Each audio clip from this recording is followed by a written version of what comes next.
Good afternoon. It's Tuesday, the 30th of June 2015, just after 5 o'clock, and welcome to a special edition of UK Column News.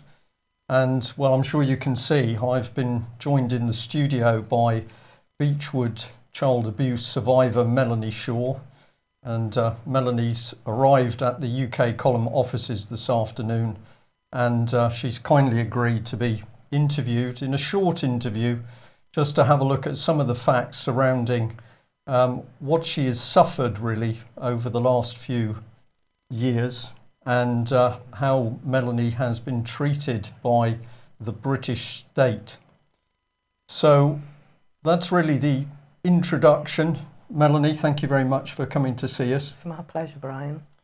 What we're going to do is just, for people who don't know anything about you, we'll just give a little summary.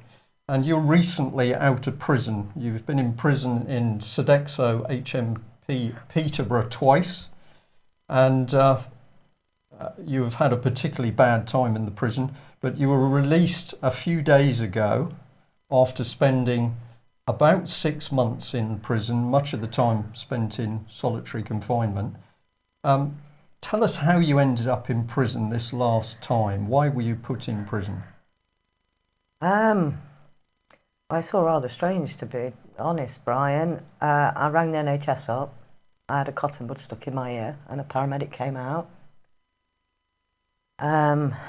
He offered me no treatment whatsoever. And I'm used to a good service from the NHS, to be fair. And I thought, to protect my own interests, I will film it.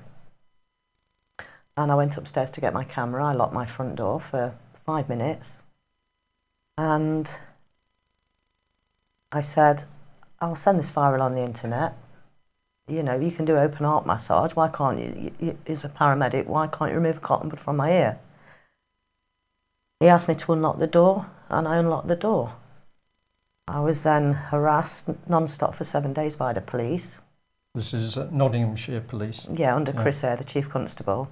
I was harassed horrifically on a daily basis, arrested, had my back door smashed in, they tried to section me. I don't understand it doesn't make sense. Right, so you were put into HM Prison Peterborough, and then a trial took place, and I think I'm correct in saying that as far as you knew with the trial, well, all you knew was there was a video link between you and the court. There's not actually been a trial though, Brian. You see, I pled not guilty. I was under so much duress and I had a nervous breakdown. I'd rang the police, the Nottinghamshire force. I'd asked for the Samaritans. They was making me feel suicidal.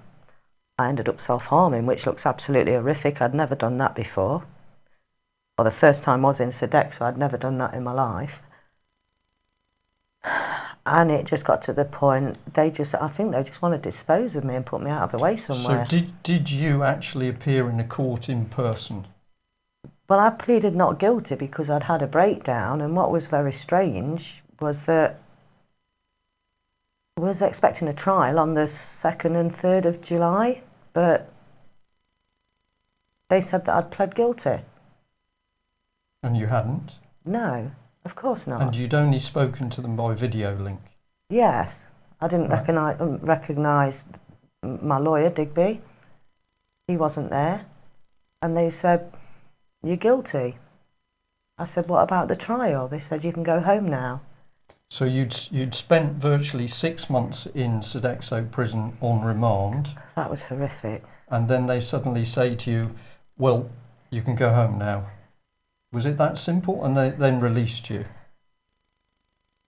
I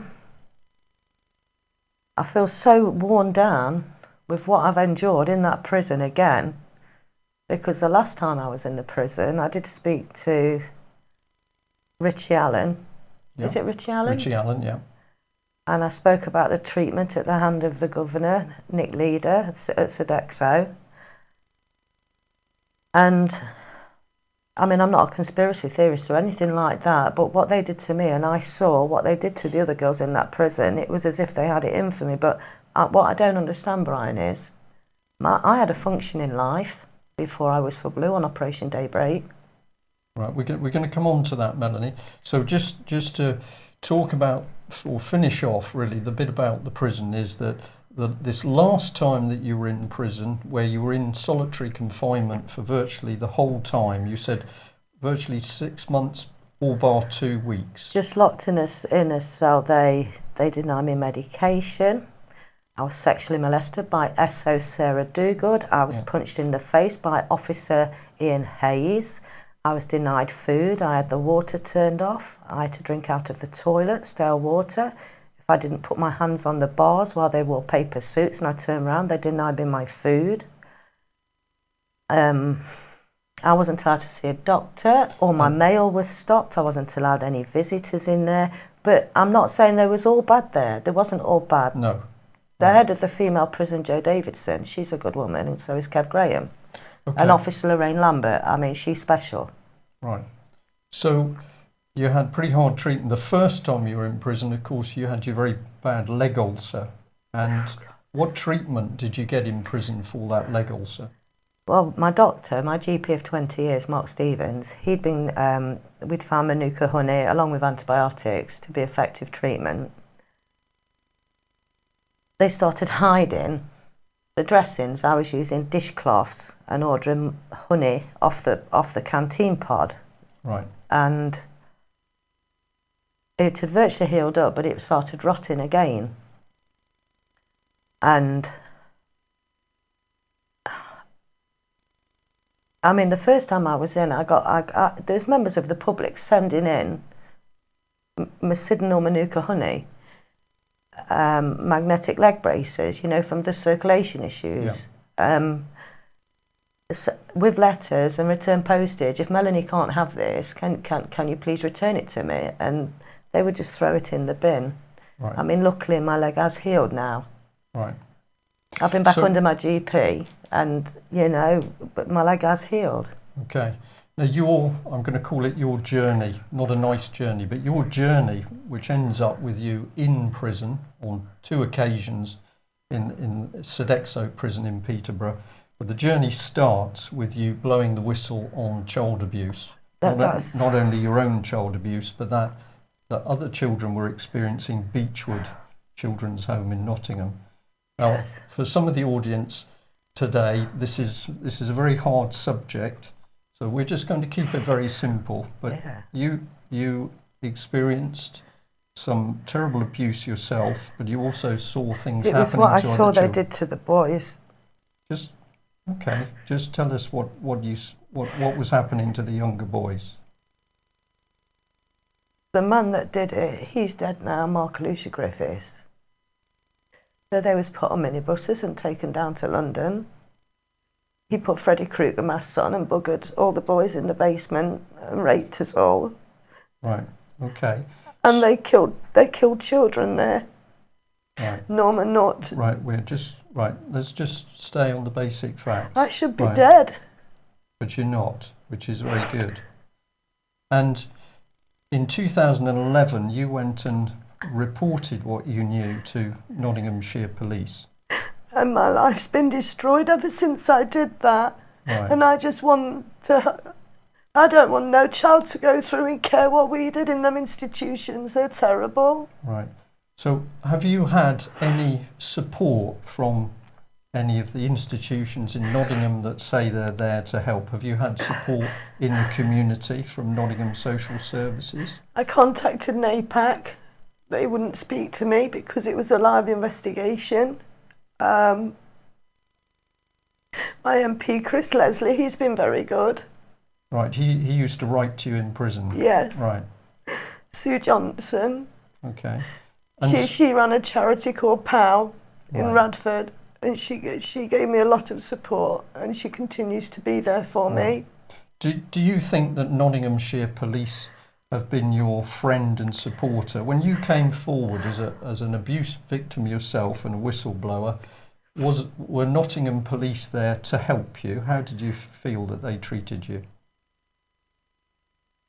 I'm not going to tell lies now. I started off with We're just going to talk in Am general I allowed terms. to mention names? No, I think for this programme, you just talk in general about how Well, you were it's gonna. treated. It's well. All I'll say is that my handler now is Chief Superintendent Helen Chamberlain. They don't respond to phone calls.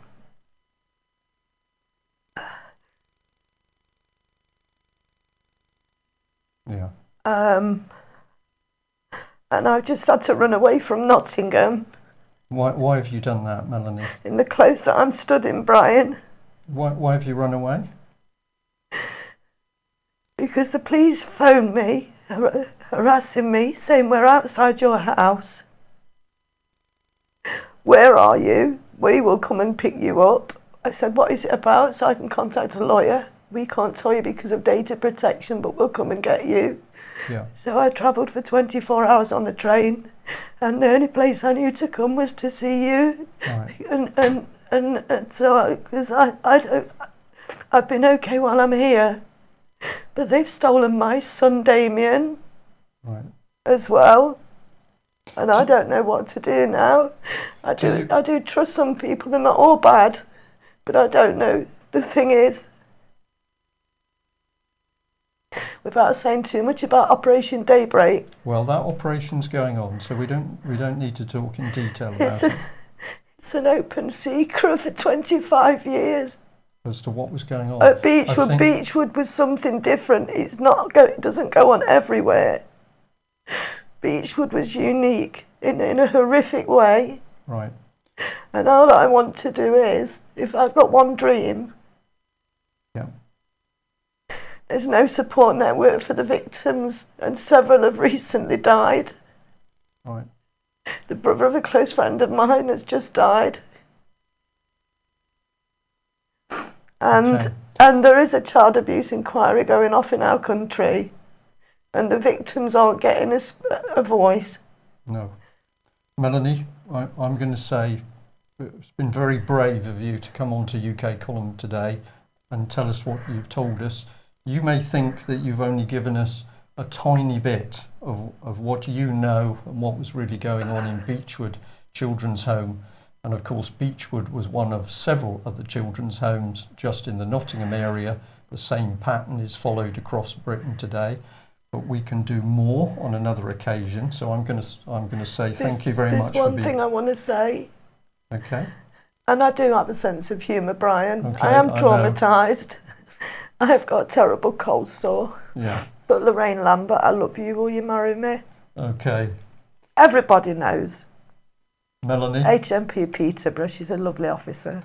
Well, that is a good place to end, that we know that, of course, in any organisation there are always good people. So I'm going to say how remarkable that Melanie Shaw, who has endured 2 periods in prison, not for being a vicious criminal, but simply having the courage to stand up as a child abuse survivor to tell the truth, not only about her own abuse, but that about other children. And what has been her reward from David Cameron's Conservative government? It has been for her to be pressured and bullied and harassed, and ultimately to be put in prison. Trials held in closed courts, better known as star chambers, and as you've heard from Melanie there from her own mouth, she didn't even appear in front of a jury, but is simply on the end of a video link, and was in any case denied the legal representation which she wished. This is the true state of child abuse in Britain. It can be no accident that this is going on. It is going on with the full collaboration of all areas of government. And of course, at the moment, we have the remarkable situation where the head of the Crown Prosecution Service, Alison Saunders, has been able to protect Lord Janner from appearing in court. That decision recently overturned, we know, so there's going to be a finding of facts.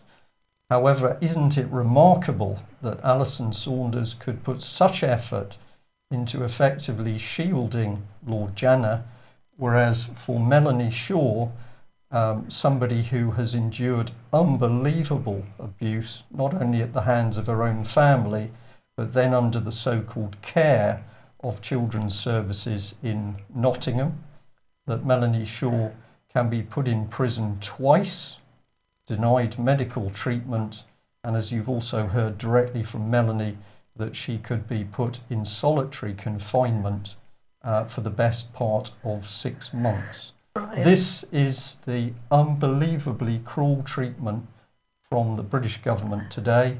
It's up to all of us who now know what is really going on to make the effort to shout, to petition, to demonstrate, and above all to directly challenge the government ministers who are responsible for this terrible state of affairs. We'll leave you there to think about that. We'll have a normal UK column news at 1 o'clock tomorrow. Melanie, thank you for joining us. Thank you for letting me tell the truth, Brian. It's been our pleasure. You will be back with us, I'm sure. Thank you very much for joining us. Thank you. Bye-bye.